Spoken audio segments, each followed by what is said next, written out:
Hi, I'm Donna Ray. And I'm Al Wadley. Welcome to our podcast, Feldenkrais for Life. In each episode, we will discuss ideas and experiences pertaining to the Feldenkrais Method. You're going to learn skills that will move pain to comfort, anxiety to ease, and we'll explore learning and how to spark creativity. To learn more about Donna, visit her site at donnaray.com. To find Al Wadley, go to achievingexcellence.com.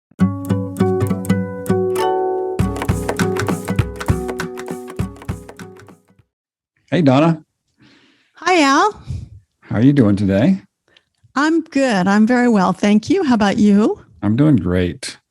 So we have an interesting topic today. So this is one that Dr. Feldenkrais talked about in his book, Body and Mature Behavior. And it's an interesting concept. He's talking about pathways of development. He says there's two pathways in which we can develop. So one is a pathway of decline, and the other way is a pathway of improvement. And the pathway of decline is where, as people just lump things into bigger and bigger categories, they're not making finer distinctions in their experience, and especially kinesthetically and in their movement. And the pathway of improvement is one in which we're making finer and finer distinctions within ourselves and within our habits, our interests, and things like this. And by that way, we improve, we get better, we feel better, we live fuller lives. The other way is one that we often see way too many people going down, which is path of decline as they age and losing ability. Well, that seems like a very important consideration, actually. Yeah, it is. And, we could talk about it in terms of aging and how people sometimes, as they grow older, disengage from life. But I can think of some young people that are very good at a few things, and they don't look into the details of other topics. And they become actually disenchanted with life in a way. They're bored and they complain about how mundane life is. And I'm thinking of a few people, and they play video games a lot. And I'm not criticizing playing video games. I think that they can be very challenging, super engaging, actually. People even call them meditative, competitive, and sometimes they're played with other players online, so people are interacting. So there's a tremendous amount of problem solving and engagement. But when people become consumed and they're playing video games 3, 5, 8, 10 hours a day or at a stretch, that seems excessive to me. And I've asked a few of these people what other hobbies they'd like to develop, and they're at a loss. They don't know. And I've said, how about cooking? Why don't you watch a few cooking channels and, get into cooking a few meals? These folks actually order takeout food a lot, for example. So encouraging others to begin to develop categories is something that I see myself doing in my mentoring and counseling with others. How about you? I agree. I mean, this happens through all ages. Of course, my population that I work with primarily and interact with is, middle-aged and older adults. This is the group of people that I really see going down these two pathways. And of course, the students who work with me, they've chosen the pathway of improvement, which I think is awesome.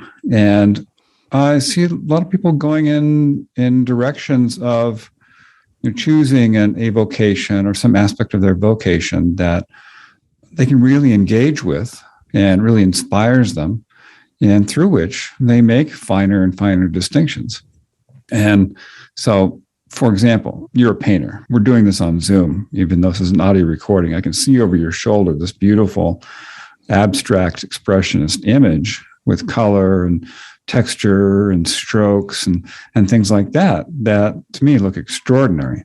And I'm sure as a painter, you continue to refine your use of color and technique and stroke and brushes and all this stuff, right? As well as your use of self to do it.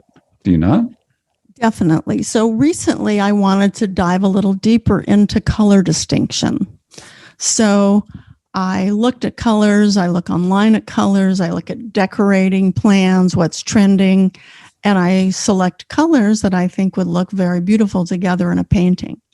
And then I mix those colors and I write down all the colors that I have put into making a particular color, write it down, and then I have like a paint swatch so that I can replicate that color. Because if I don't record what I've done, it's very difficult to replicate that color. And they're distinct. And by doing this, the colors in a painting seem more vivid rather than using the paint directly out of the tub, so to speak. And you can also make a painting more harmonious in your color selection when you use the same colors with different amounts, in that mix. So that has expanded my awareness of color use. And it's fun. It's really interesting. It's more refined than when I started painting. I would just put the color tubs up and just put it on the canvas. Had a great time. And I encourage anybody that's interested to just get some color going on a canvas because it's so satisfying and joyful. Over time, now it's been many years since I first began painting, and I want to make more and more distinctions. Yeah, I think that's really cool. For myself as a builder and a craftsman, I've been remodeling this house that we just bought last April. And so we know the people that we bought it from. Paul started doing some projects when he was a young man in his 20s, and I could see the progression of his skill. So some of the things he did as a young man, really sloppy. Sorry, Paul. And as he matured and aged and did finer and finer projects because he developed his skill. And I've done the same thing. That's why I can forgive him for his early transgressions. I can look back and I go, yeah, when I was in my 20s, I would have done the same thing because I wouldn't have known what to do. But now, decades later, my skill is much more refined. I've had many more experiences doing this kind of work. And the end result is so much more beautiful and extraordinary. So it's interesting because there's an aspect of developing experience, like you're saying. When you're starting out, you're just kind of throwing color on the canvas to see what happens. As we progress through our skill development and we're making these finer distinctions, we are also refining our ability to do these things, which means we're refining our movement to be able to do these things. Movement and confidence, and I can hear in your voice, there's a sense of satisfaction. There's satisfaction and mastery. So when we make distinctions and we practice something or we learn new ways of defining things. I mentioned earlier that I was sitting in my backyard early today. I love sitting outside and having my cup of coffee with the dogs and enjoying the garden. And I began to count the number of different palm trees we have. And some we planted specifically and some were dropped, by birds, seeds, because there are lots of variety of palm trees here in Southern California. So then I was like, okay, we have these different palm trees. What are they called? And so I started looking them up, and then I started sketching the palm trees. I've got a sago palm, windmill palm, robolini, king palm. I mean, there's so many different palm trees. So queen palms. So now when I look out and I start to identify the palm trees, there's something satisfying about that. I go for a walk and I start to recognize the palm trees in the neighborhood. So the more distinctions we make, the more satisfaction we have. We're learning something new. We're acquiring skills. And as you said earlier, the Feldenkrais way to do that is through movement, but not only through movement, through sensory, I would say appreciation, eyes, ears, mouth, how we speak, how we sound, articulation of joints, articulation of our words and how we say them. I mean, there's so many refinements that we can make throughout our lifespans. Yeah. And it's so much fun when you do it in the Feldenkrais method. To me, it's so exciting to be able to engage students in this way and just help them make finer and finer distinctions. And, when you're first starting out doing movement and combining your awareness with it, sometimes you're not always certain about what you're feeling. It's like, I remember, when I started out and I've had a student say to me, it's like, am I feeling this or am I just making it up? I don't know. Go, well, if you're feeling it, you're feeling it. Go ahead and feel what you feel, because that's what you feel. You're not making it up. It is what you feel. You're just unused to feeling those new sensations. Mm-hmm. And so, well, I want to just say that you're calling feeling is actually sensory. Yes. But our language is very confused when it comes to feelings and sensations. So what we're really talking about in many cases, it's actually what the person's sensing. So they're sensing a movement, they're sensing lightness, heaviness, bending, lengthening. Those are movement sensations, but in our vocabulary, we call them feelings. So when we start to make the distinction between sensing and feeling, we see that we're actually having an emotional response to the way that we're moving and experiencing ourselves. And so we can then make a distinction between those categories. But so often we immediately call sensing feeling because that's what most people are doing. It's clearer in our work to refer to emotions as feelings and then sensations as sensations or, sensing, making those kinds of distinctions like that. And you're right, for a lot of the general public, is going to refer to a sensation as a feeling, something they feel in their foot or they feel in their knee, that kind of thing. And so that's really common in the vernacular of the person on the street, so to speak, and people who come into our class. Mm-hmm. That's where they start with. And so we introduce them to these ideas of making finer and finer, really sensory-based kinds of distinctions, like you're saying. Mm-hmm. Subtle movement, pressure, range of motion, ease, lightness, all these kinds of ways of refining the sensations. Yeah, so let's do a little experiment with that. So everyone, bring your attention to your mouth and sense your lips and notice, are your lips touching? They may be, they may not be. Sense your jaw. So often when we bring attention to our jaw, we find that there's more muscular activity there than necessary. So if you notice your lips and your jaw, you may find that you begin to reduce the muscular effort. Now, sometimes we say tension, but we don't really like to use the word tension so much because it suggests something. So instead, let's go with letting go. Notice your breathing as you're exploring the sense of your mouth. And now notice your tongue. Your tongue's a big muscle. Notice where it's resting. And you may find that as you sense your tongue, you become more aware of your throat and your neck, because all of those muscles are connected and how your head is actually resting. Notice your breathing again. And do an experiment now of pressing your tongue against your upper mouth, your palate, very gently.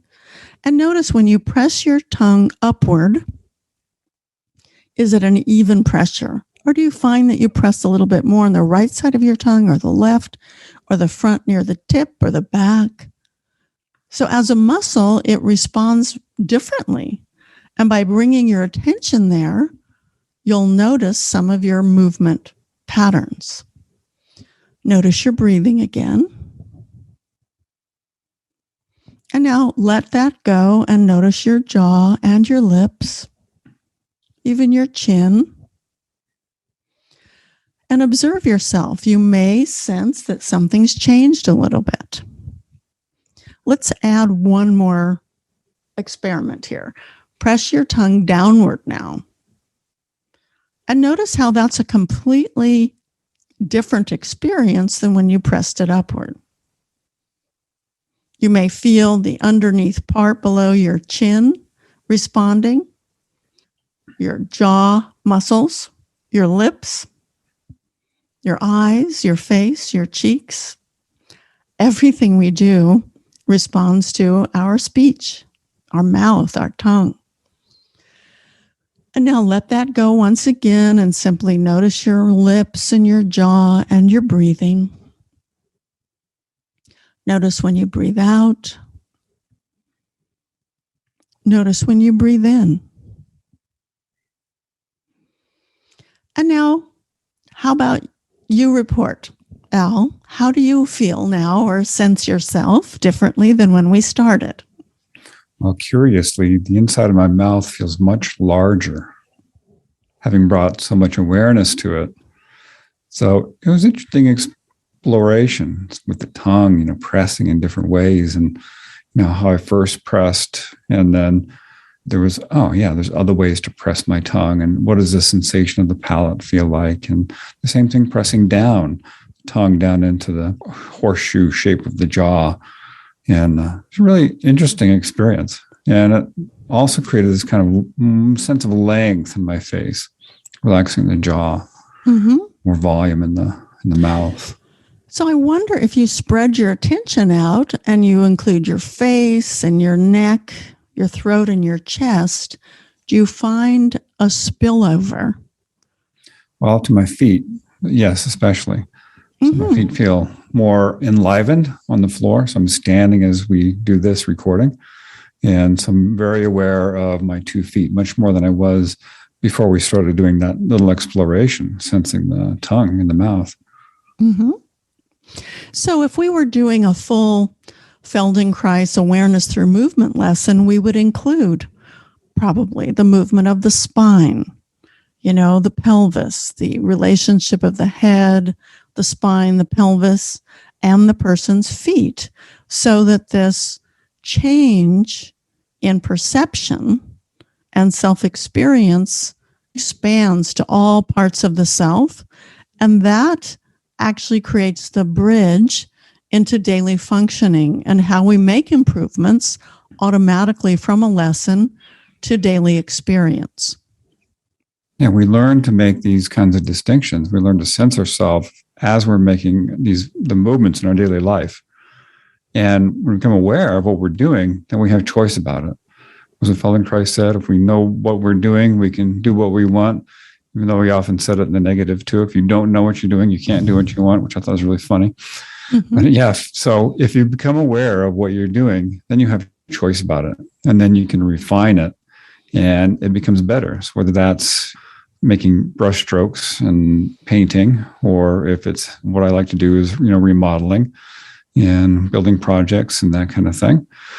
Or like my wife enjoys doing, gardening and working with plants and growing all kinds of really unique, interesting plants that most people, don't know what they are, what they do. So yeah, it's a whole world opens up of awareness and sensation and ability to improve ourselves. Speaking of your wife and her gardening, I recently bought a wooden box, put it in my backyard, kind of in the middle. I would say it's not exactly the most feng shui place for this box to be, but it gets a lot of sun. And I planted a few months ago, I put seeds in I bought some very nice soil, organic soil, and I made these little troughs and I put the seeds in. And now I have this amazing leafy garden, and I go out there almost every day and I make salad from that. This morning I cooked it up and I scrambled an egg and cheese in it. And it's so tasty. And it's, the seeds I bought, it just said leafy mix. So some of them I recognize, I have some kale out there and I have some leafy lettuce, various things. I actually planted some radish seeds too, and they're coming in. I can see them really bursting now. So there's a lot of joy in seeing that those seeds actually come to life and produce food, and a lot of it.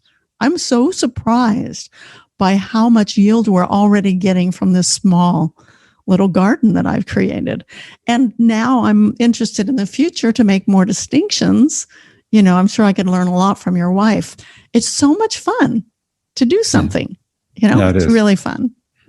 It's great. Yeah. So if you want to make more and more finer and finer distinctions and continue to improve yourself, Donna and I have some ways by which you can do that.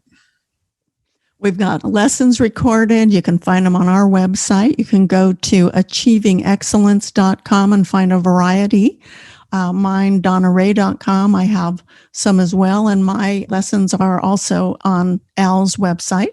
And if you have any questions about the lessons, let us know. Send us some questions. We're happy to address them. Yeah. And Donna also offers classes, as do I. And those are both listed on our respective websites. So hopefully we'll see you online at one of our classes, or, grab some lessons and download them and refine your sense of your experience and choose the path of improvement. Thank you for listening. All right. Bye. Bye.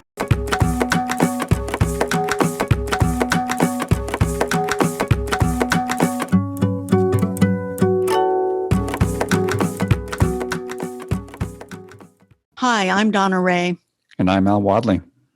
Welcome to our podcast, Feldenkrais for Life. In each episode, we will discuss ideas and experiences pertaining to the Feldenkrais Method. You're going to learn skills that will move pain to comfort, anxiety to ease, and we'll explore learning and how to spark creativity. To learn more about Donna, visit her site at donnaray.com. To find Al Wadley, go to achievingexcellence.com.